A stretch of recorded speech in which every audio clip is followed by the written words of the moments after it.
ચાલો રમીએ self writing. આ પ્રવૃત્તિ પ્રેડિજી ફોર સ્કૂલ એપના લેવલ 3 અને 4ના રાઇટિંગ સેક્શનમાં આપેલ set right, line up, match the pair game સાથે સંબંધિત છે. સેલ્ફ રાઇટિંગનો અર્થ છે સ્વયં લેખન. તો ચાલો રમવાની શરૂઆત કરીએ. આ એક્ટિવિટી કરવા માટે તમારે એક ટાસ્ક એટલે કે કાર્ય પસંદ કરવું પડશે. ઉદાહરણ તરીકે, જો ટાસ્ક છે લીંબુ શરબત કેવી રીતે બનાવશો, તો બધા બાળકો સાથે બેસીને લીંબુ શરબત બનાવવાની પ્રક્રિયા પોતાની નોટબુકમાં અંગ્રેજીમાં લખવાની કોશિશ કરશે. આ કાર્ય તમારે સાથે મળીને કરવાનું છે.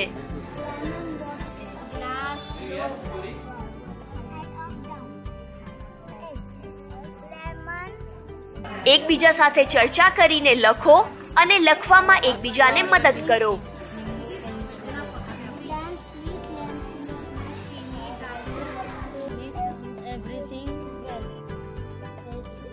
તમારે દર અઠવાડિયે ઓછામાં ઓછું એક લિસ્ટ તો બનાવવું જોઈએ. ચાલો, કોણ વાંચશે? Good. Lemon, water, glass, sugar and taste. Glass take hand, water mixing, then choose lemon, so that sugar mixing in glass.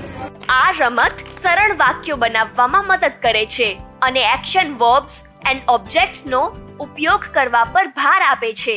First, take one glass, add cold water, add sugar, salt or lemon, mix everything well, add ice, drink happily. તો આ બંને ગ્રુપમાંથી જેમણે વધારે સારું લખ્યું છે તેમના માટે જોરદાર તાળીઓ થઈ જાય.